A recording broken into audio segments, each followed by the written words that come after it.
Willowheart lived on the edge of the Colorado wilderness, miles from town, miles from the warmth of human company, and even farther from anything that felt like belonging. Orphaned young and raised by a distant aunt who spent most of her days traveling, of trade.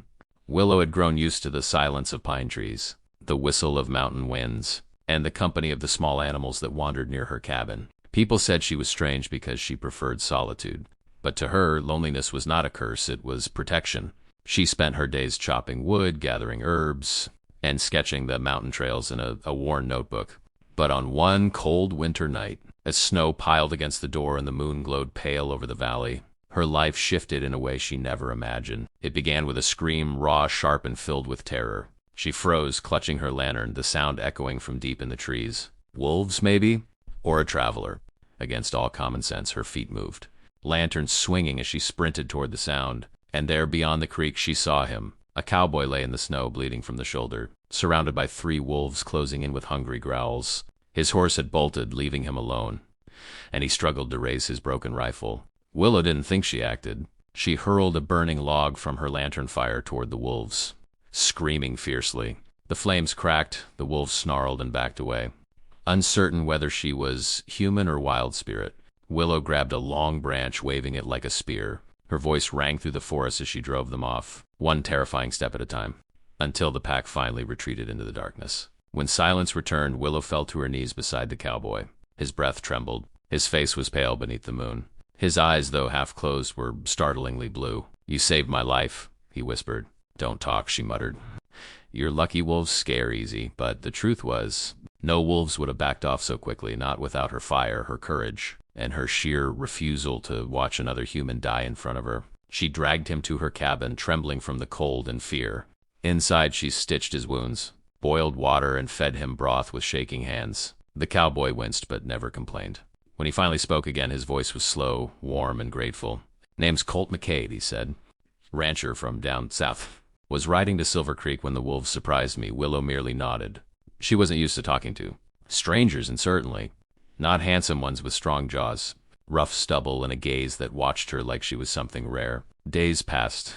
Colt healed slowly, learning that the quiet girl who lived alone in the wilderness was far braver than she knew. Willow, despite herself, found comfort in the sound of another human voice. He told stories of ranch life, of cattle drives, of wide-open land under orange sunsets. She listened more than she spoke. But Colt noticed everything, the way she tucked a strand of hair behind her ear when nervous, the way she whispered to birds outside her window, the way she pretended. She didn't care, but always left an extra blanket near the fire for him. One snowy morning, she found him practicing how to walk again, leaning against the cabin door.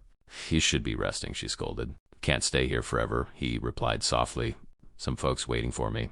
Her heart sank in a way she didn't expect. She had lived alone for so long that she forgot what it felt like to dread someone leaving. Colt saw the shadow cross her face and stepped closer. "I owe you my life," he said gently. "But I also owe you the truth." Willow kept her eyes down. "Truth about what?" Colt exhaled. "I don't want to go," she froze. But before either of them could say more, the howls of wolves echoed again from the valley, closer this time, louder, more dangerous. Colt's hand instinctively went to his injured shoulder. Willow grabbed her rifle. The pack was back, hungrier, and this time she knew they weren't just passing through. Trouble had followed him here. And she wasn't about to lose the one person who made her feel something other than alone. That night, the wolves circled the cabin like shadows made of hunger and fury. Willow barred the doors and loaded the rifle while Colt limped across the room, trying his best to help despite the pain gripping his shoulder. Snow fell heavily outside, muting every sound except the low growls surrounding them. Willow's breath shook, but her hands stayed steady. Colt watched her with admiration shining through exhaustion. "You're braver than most men I've known," he murmured. "This isn't bravery," she answered quietly. "It's survival. Something I've been doing my whole life." The wolves scratched at the wooden door, and Willow fired a warning shot through the window. The pack scattered, but she knew they'd return. Wolves weren't the real threat. Fear was. And for the first time, Willow didn't want fear to win. Colt stepped behind her, gently placing a hand on her arm. "We faced them together," he said.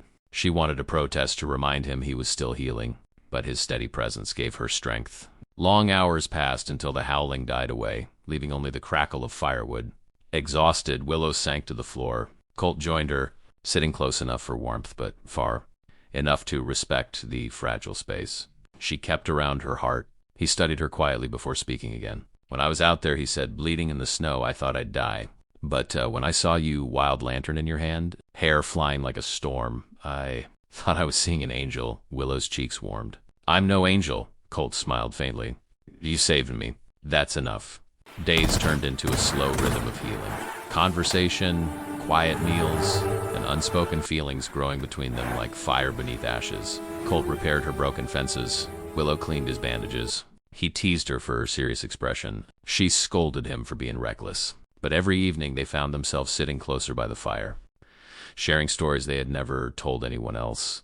One morning, Colt saddled his horse. Willow felt her chest tighten painfully.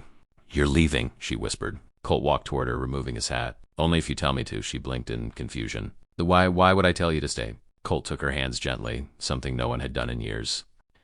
Because I want to come back. Not as a man you rescued. Not as a guest. But as someone who wants a life with you. Her breath caught. Colt. I don't care that you live far out here.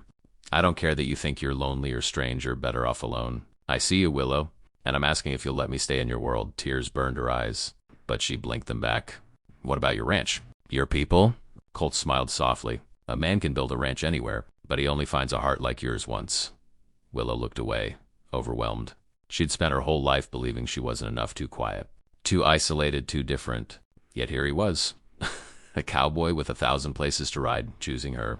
Slowly she nodded. You can come back, she whispered, if you really mean it.